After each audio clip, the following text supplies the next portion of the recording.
when you're working out your dream percentages, there's no right or wrong way to look at it. Jim Rohn talks about 90% of what, keep 90% of what you earn and put 10% away into savings or investing. It wasn't until, and again, this is why I love hanging out with very, very wealthy people, because they just expand your mind. And I went to a seminar on Valentine's Day. I was in love with this guy called Brad Sugars. He's an Australian businessman who moved to America, and now he's back living in Australia. And he did a seminar, and I was loving it. And then one of the things he said was, you've got to look at your income. And if you can't live on 50% of your income, you're doing it wrong. And I went, holy shit. 50% of what you earn should be spent in terms of living expenses, saving for expenses, all that kind of stuff, even holidays, everything. He said 50% of what you earn you can spend, 50% has to go to your investments. And I went, oh, we're doing it wrong. 50% has to go to investing. Now, that can be your ideal percentage. So you go, okay, 50% has to go. So in the investment bit, put 50%. And then you might have in the vault 10%, and then you might have something else, and just put it all in there. And you might only have 10% of your income as what you're actually spending in your day-to-day expenses. And that's fine. Work out how much money you need. This again, you know, we did it last month, you know, how much money should we make, and how much money do you need for your dreams? Well, this is also looking at your investment as well, going, well, how much money do you want to leave to your family and to your children, and how much do you want to grow this amazing portfolio of investing? Because if you do get to your 50% being able to put into your investments, obviously a lot of that's going to change. So I'm not going to say it has to be 50%, I'm not going to say it has to be 90%, I'm not going to say it has to be 10%. These percentages are up to you. So really work with them and go through the exercise. Invest yourself 5 to 10 hours of looking at how your life will be different if you spent the next 10 years putting 20% of your income into your investments, or 80% of your income into investments, or 80% of your income into holidays. Like, just play with it and see how it works. Okay. Once you've done that exercise a lot and a lot and a lot, you're going to come back to me and say, okay, I've done it. I now need to earn more money. What do I do now? That tends to be the case. I need to earn more money. So how do you get more money? This is part 2. So how to get more money? There's 2 things you can do. Spend less. Okay, so if you earn $100,000 and you spend 10 grand, you got 90 grand for your other accounts. If you earn if you earn $100,000 and you spend 150 on living, you're in big trouble. We've talked about that before. So it's not so much that you need to earn money. You also really need to look at your investment. Not your investments, your expenses. So here's your income, here's your expenses, and you want to make sure that the scale is always that you earn a lot more than what you have to spend. That's just got to be your rule. And maybe that's not how you were raised. Maybe you were raised to spend what you earn. That if you wanted to spend more, you need to earn more. You were never told if you want to have more money, you need to spend less.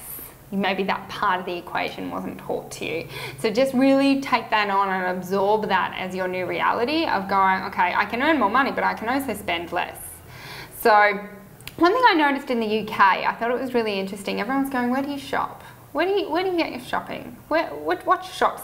I'd be like, oh, I went to the shops. Which shops did you go to? It's a really weird thing. And in the UK, they seem to have like a hierarchy of shopping. I don't know if I'm wrong. This was just my perception as a visitor. So there's, what's the fancy one? M&S. M&S had very fancy food, it seemed. Then your medium tier may or may not have been like Waitrose. So you've got M&S and Waitrose, or maybe M&S and Waitrose are at the same level, I couldn't quite tell. And then you had your Sainsbury's. I feel Tesco's was pretty bad, and I don't know where Aldi and Lidl came into it. But it was definitely M&S and Waitrose was way above Aldi, Lidl, Tesco. Tesco to me had these amazing cinnamon buns I would like travel the UK for because they didn't always have them, and I'd be like, can we go into this Tesco? Damn it, they don't have it. Can we go into this Tesco? Damn it, they don't have it. Lidl, we would always go there for our nuts. They had the best nuts, and you know, it was good nuts. And Phil and I we literally shopped at all of them because they had different things for different things. But at the same time, if you want to earn less, you've got to work out where your groceries are the cheapest. So if Aldi's the cheapest, you go there. If you can get your fruit and veggies direct from a market and that's the cheapest, you go there. Now, I'm not saying you should always go for cheap. Maybe you're going to go, no, I choose to allocate some of my income to really good quality meats and vegetables. So I get organic vegetables. I get, you know, if that's what you want to do. I'm not saying go there. I'm saying if you want to invest, let's say you can get a banana for $1 or a banana for $5, and the banana for the $1 is, you know, your cheap chemical nasty one grown in crappy soils and poison to the hilt, and this is your organic banana, you know, no pesticides, no nothing. And you might go for the health of myself and the health of my family, I'm choosing the $5 banana. That's fine. What about dishwashing detergent or laundry detergent? How many of us go for the home brand compared to the fancy one on the TV? Doesn't matter. It doesn't make a difference. Sure, if this makes your clothes cleaner, go for the more expensive one, but if the result's the same, then go for the home brand. So I find shopping really interesting, and Phil and I are just, you know, we have our own rules like everyone else. Sometimes we spend a lot of money because we have deemed that it's worth it and we want that result. Other things, I will literally go for like the 70 cents, the cheapest one I can, because I don't perceive a difference, or I don't worry, you know, that to me is not worth spending $2.80 when I can spend 70 cents. So you've really got to look at your shopping bill and really look at that. You can also look in, like in my Health Master, I talk about different eating things, and you know, maybe you don't need to eat meat 7 days a week. If you don't eat meat 7 days a week, then you don't obviously need to spend the money on it. There's different things you can do there. So, and obviously, how often do you go out? Phil and I don't go out that often. I'm lucky, Phil's a good cook, and I would much prefer him to cook a burger or him to cook pizza than to go out and get it. So we don't go out very much, but that's something we're happy with. Again, I would rather, if Phil said I can take you out to a really fancy dinner restaurant for $250, $500, or you can put that into your holiday fund, and I can take you out for a burger on a holiday, what would you prefer? Burger on a holiday 10 times over. Because I'm not really into fancy food and I don't like fancy restaurants, I don't really get a kick out of it. And that's me. That's a me and him thing. You might be the opposite, going, actually I don't really like holidays, but I love nothing more than to go to a fancy restaurant and have the fancy experience. And that's how you'll distribute your wealth differently to me. And it's not you're right and I'm wrong, or I'm right and you're wrong. It's just you know what you like and I know what I like. So you got to look at that. Another way you can spend less is don't pay the lazy tax. So every year in Australia, health insurance goes up on the 30th of April. Every year on the 1st of April, I ring them up and I say, what have I got? What don't I need? And I always get it cheap. My health insurance has gone down for the last 3 years by doing that, instead of just going, oh, well, it's gone up, they've increased it, whatever. I just keep taking things out. I keep just, you know, making sure, well, what is it that I need, or can I pay in excess here? Like I said, we're healthy, so the health insurance is for the emergency, and I just go, okay, well, I really won't need cataracts for the next 10 years, let's take that out. Braces for children, oh, okay, I might need that, we better leave that in. So you just weigh all of that up. You can do lazy tax for everything. Contact 3 different electrical companies, get the best quote and tell your person to beat it by 10%. Same with water companies. Your phone bill. If you've been paying the same phone bill year in, year out, upgrade the phone, just keep paying the same amount. No. Find out what's the best rate. Find out what you use. Maybe you're paying for international phone calls that you never use. Maybe you're never going near your data so you can get less data. Maybe you're always going over your data and you need to go on a better plan. So don't pay the lazy tax. Go through every bill. So again, you know how I said get the bills for the last 12 months and figure out what it is that you've spent. Then also just go, okay, these are all the regular bills that I pay. I'm going to ring up and try and get a better deal. It's worth it. You might go, oh, it's not worth it. I save $10 a month. That's 120 bucks. I'll take 120 bucks if you're passing it out and you're not interested in saving it. Yeah. So do that. I say look at your mortgage rates. God, a 1/4% here or there when you're talking about a 25-year mortgage is so much money at the end of 25 years. So definitely look at that. You've also got things, okay, so then look at your credit card bill or look at your expenses and go, do I need all of that? So do you need Netflix, Stan, iPrime, Foxtel, or whatever things you have in your country? Do you need them all? Do you watch them all? Do you get a real kick out of them? If you do, if you absolutely love them and you watch all of them and you use them all, that's great. But a lot of the time we've got things that we don't use, that we're just paying for. And again, $10 here, $10 there adds up. Remember, this part 2, your challenge is to save 10% of your expenses. So if you're saying, if you add up all your expenses for the month and you go, I've been paying $4,000 a month, I need you to save $400. And you'll do that by saving $10, like if you cancel your Netflix subscription because you never use it because you use the other one or whatever it is. Okay, so that's your challenge. I need you to save 10% of what you earn, and please come on Facebook and let us know that you're doing that and that it's what you found the biggest savings were to help other people, especially because I know it can be country dependent, but I know you guys can do it. I know you can. It might be from shopping at different shops, it might be buying different brands, it might be calling up your insurance, it might be all of those things, but you can save 10%. You have just been able to then allocate 1%, or you'll have 10% that you can now play with your percentages to allocate to other things. Okay, the second thing is how to make more. So how do you make more money?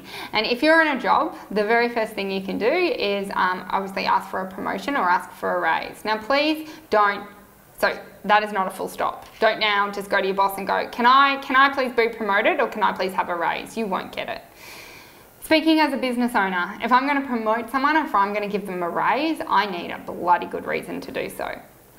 Just because I'm making money doesn't mean I should give it to someone that works for me. I will give it to someone that works for me if they show me how they add value to my company and how they, with their ideas, with their work ethic, with how they go above and beyond in their job role to deliver that, I guess, to my company. If you just do your job, you can't just do your job. If you come to me and you go, I've done my job, I think I should get paid more for it because the company is doing well, that's not going to work. Okay? Because I pay you to do that job and I expect you to do it well, and I'm glad you do it well, but if you don't, you know, that doesn't inspire me to do more things for you, because I could get 10 other people to do your job well that can deliver the same result. I want you to show me how you're exceptional. I want you to show me how you care. I want you to show me about how you've stayed up at night and thought of this idea that you think could generate X amount, and when it does generate X amount, you would like X amount as a raise. Okay, that's the best way to get a raise, to say, I think if we implement this, it will decrease an expense, which will therefore allow you to have X amount of money spare, and I would like an X amount of raise because of that, because it was my idea and because I'm going to help implement it and keep on top of that. Fair enough. Hadn't thought of that. So without you adding value to me, I would have kept going and spent the same amount of money. You've just shown me how you can decrease my expenses, and you're not asking for all of that money back, you're just asking for a percentage of that back by adding value, and then you're going to come up with more ideas. You are now become super valuable in my company, and of course I'm willing to give you more money. So it might be on a cutting expense, or it might be on generating more profit. So it might be, oh, I was thinking that if we do this, this and this, that will generate X more in profit. And by doing that, I would like an X amount raise once we've done it. It's never good to go to your boss, can I just have a raise? Why? Because I did this money course and I want more money to allocate to my holiday fund. That's not my problem. Do you get what I mean? When you're the business owner, that's not what they're thinking about. So you've got to enter the conversation in their mind, which is, how can I help you? So you work for the business, how can you help the business be more profitable? If you help the business become more profitable, of course you can share in those profits, but you can't just ask for more money for doing your job. I trust that makes sense. I mean, you can, and sometimes you'll get it, but it's much, much better to add value, and then ask for some value back, rather than just going, what I want. So it's not just an asking thing. I need you to sit down and go, how can I add more value? How can I add more profit to my company? And by doing that, you will get that promotion or you will get that raise. I see people say, oh, I want to be promoted. I hope they'll choose me. I hope this, or I hope I get this job. It's very easy to get the job. It's very easy to get the promotion. Solve the problem of the business owner. Solve the problem. So if there's a problem in marketing and you want the marketing role, don't just go, can I have the marketing role? Already show how you can add value in that role. Say that you'll work for free in that role on top of the role you're doing for X amount of weeks to show that you're the best candidate, and no one's going to shy from that, because when you put in hard work and when you deliver a result, you will always get the outcome you want. Trust that helps you understand that. So you can do that. You can also get a second job. So you can work harder. So you can start cleaning houses, you can do anything. You can get a second job at nights or on the weekends, and that will mean you have more money. You will have less time, and you will, so you're going to be trading your spare time for more money, but you will have more money coming into that percentage to be distributed. The other thing you can do is start a side business. So you could start making clothes and selling them online, or you could, there's lots of little businesses or side businesses you can again do with your time. So rather than getting a second job, you might just go, okay, I'm just going to take my time and do something else and try and make an extra $50, extra $100, extra $200 a week, a month, and see how that ticks along. You can also spend less. So even if you didn't want to do any of those things, you could just spend less and invest that money and watch your money grow. So think about those 4 things and think about which one sounds good to you, or do all 4 of those things and watch your money grow.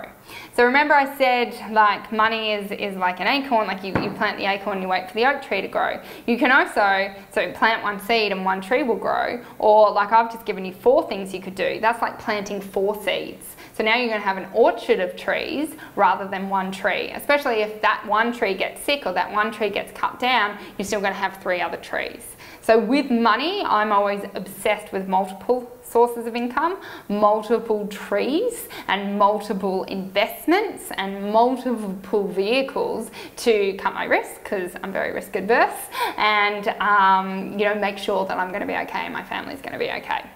So if we're going to do all of the above, how are we going to do that? So what I want you to do is just look at it and cross it out. If you're not happy with one of them, not happy with another one, that's fine. You don't have to do them all, but you have to at least do one of them. And maybe order them in which order that you're going to focus on the most. And the biggest one I want you to focus on the most is, to start with, spend less and invest more. So we're going to go into investment now.